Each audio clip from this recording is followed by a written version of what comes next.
Assalamualaikum warahmatullahi wabarakatuh.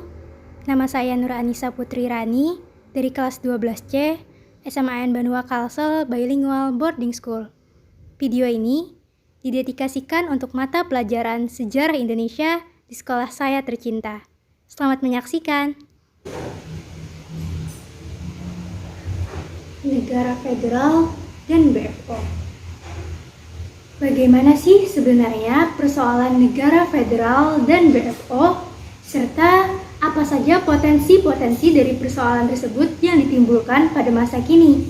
Dan juga apa sih upaya-upaya yang harus kita lakukan guna mencegah pemberontakan seperti ini terjadi lagi di masa yang akan datang? Nah, pada video kali ini kita akan bersama-sama mempelajari hal tersebut. Langsung saja yuk! Nah, baiklah. Mengenai persoalan negara federal dan BFO. Pertama-tama, apa sih sebenarnya negara federal itu? Jadi, negara federal adalah negara yang di dalamnya terdapat pembagian kekuasaan antara pemerintah pusat dan unsur-unsur kesatuannya, seperti wilayah, provinsi, ataupun negara-negara bagian. Jadi, di dalam negara federal ada dua pemerintahan. Pemerintahan sentral yang berada di pusat dan pemerintahan yang berada di provinsi-provinsi ataupun negara-negara bagiannya. Nah, persoalan ini sempat terjadi di Indonesia karena adanya persaingan antara golongan federalis yang menginginkan bentuk negara federal dan golongan unitaris yang menginginkan bentuk negara kesatuan.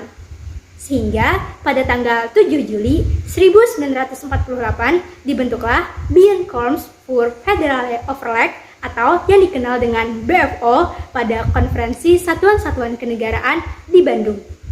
Dibentuknya BFO atau Majelis Permusyawaratan Federal didasari oleh adanya pembentukan negara federal di Indonesia. Pejabat Gubernur Jenderal Hindia Belanda atau Van Mook menginginkan untuk membentuk negara federal di Indonesia yang mengharuskannya mengubah ketatanegaraan di Indonesia. Namun, rencananya tersebut mendapati kendala karena di Indonesia telah berdiri Republik Indonesia. Sehingga untuk mengawali rencananya, ia menyebarluaskan federalisme di Indonesia pada konferensi di Hutch Salu. Namun sayangnya konferensi tersebut tidak sampai menegakkan federalisme di Indonesia, mendapati kegagalan karena tujuannya bertentangan dengan keinginan Belanda yang juga ingin menjadikan RI untuk masuk ke dalam persemakmuran di bawah Belanda. Nah, kemudian Van Mook kembali menggelar konferensi di Malino pada tanggal 15 Juli sampai 25 Juli 1946 dan menghasilkan keputusan bahwa peserta konferensi menyetujui pengubahan ketatanegaraan Indonesia menjadi federalis. Namun, dikatakan juga bahwasannya terdapat reaksi-reaksi kuat dari politis yang pro-RI seperti Mr. Tajudin Nur yang memberikan protes kuat kepada hasil konferensi pada tanggal 24 Juli tersebut. Setelah konferensi Malino, Van Mook juga mengadakan konferensi Pangkal Pinang dan Denpasar. Konferensi-konferensi tersebut menjadi pemicu awal berdirinya negara federal di Indonesia, yakni negara Indonesia Timur sebagai negara bagian yang pertama kali berdiri. Oost-Indonesië, een nieuwe staat is geboren. President Sukawati arriveert in Makassar, de hoofdstad van Oost-Indonesië, een der deelstaten van het te vormen federatie. Nah, Van Mook kembali mengadakan konferensi-konferensi demi mewujudkan negara Indonesia Serikat atau NIS di Indonesia. Pada saat berlangsungnya konferensi Bandung pada tanggal 27 Mei 1948, Van Mook mengajukan rancangan Pemerintah Federal Sementara atau VFR. Namun, gagasan yang terkesan sepihak tersebut membuat para peserta konferensi merasakan kekecewaan.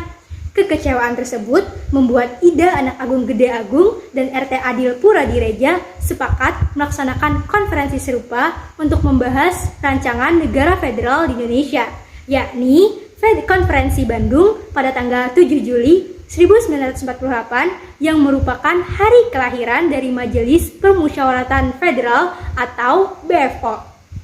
Namun, sejak terbentuknya, BFO ini sudah terbagi menjadi dua kubu. Kubu pertama, yakni kubu Anak Agung Gede Agung dan Adil Pura Direja yang menginginkan pendekatan dengan Republik Indonesia. Sedangkan kubu kedua, yakni Sultan Hamid II bersama dengan Tengku Mansur menginginkan BFO tetap mengikuti rencana-rencana yang telah dibuat oleh Belanda. Nah, singkat cerita, BFO dan RI telah banyak melakukan segala macam perundingan dan persidangan, hingga akhirnya setuju mengenai aspek-aspek terpenting untuk membentuk suatu sistem politik yang baru. Nah, perundingan ini kemudian dilanjutkan pada konferensi meja bundar pada 23 Agustus 1949. Delegasi Indonesia adalah Muhammad Hatta dan delegasi BFO adalah Sultan Hamid II.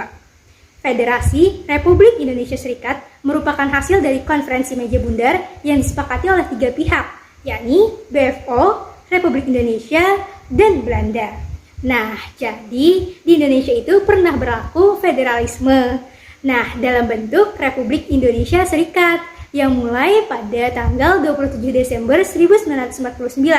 Namun, RIS ini dibubarkan pada 17 Agustus 1950 karena dirasa tidak sesuai dengan cita-cita dan tujuan sebagaimana telah diungkapkan pada Proklamasi Kemerdekaan tahun 1945, sehingga terbentuklah Negara Kesatuan Republik Indonesia sebagai sistem pemerintahan yang paling cocok dengan negara kita tercinta.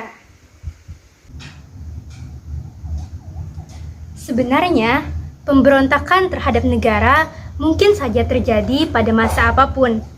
Dari persoalan negara federal dan BFO, terlihat bahwa hal tersebut dipicu karena adanya ketidaksamaan pandangan mengenai sistem pemerintahan yang ada di Indonesia. Pada masa sekarang, saat informasi dan ilmu pengetahuan dari mancanegara dapat diterima dengan mudah, tidak menutup kemungkinan ada segelintir orang yang mungkin berpikir untuk kembali mengganti sistem pemerintahan yang telah berdiri di Indonesia.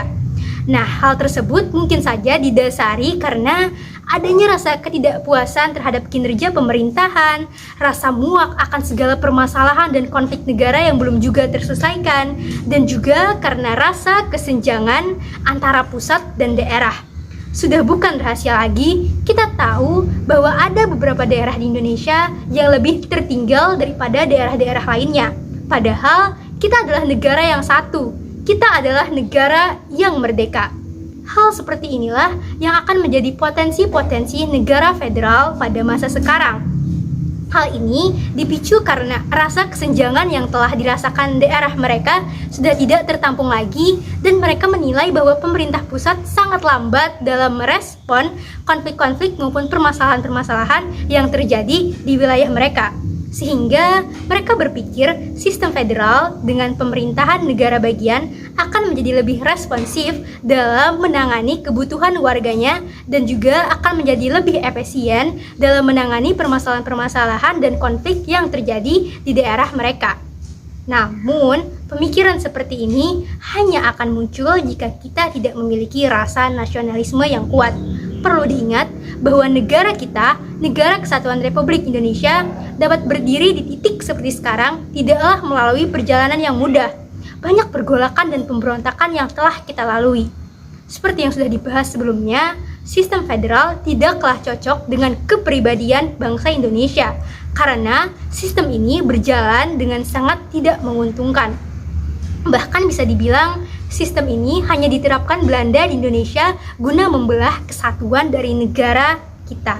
Nah, jadi sebagai warga negara Indonesia, hal yang harus kita lakukan untuk mencegah pemberontakan yang serupa terjadi lagi di masa yang akan datang adalah dengan mengamalkan Pancasila, mentaati Undang-Undang Dasar 1945, meningkatkan sikap patriotisme dan nasionalisme, berpartisipasi aktif dalam kegiatan mendorong kemajuan negara, serta pengefektifan sistem otonomi daerah dan desentralisasi untuk mengais potensi-potensi dari tiap daerah.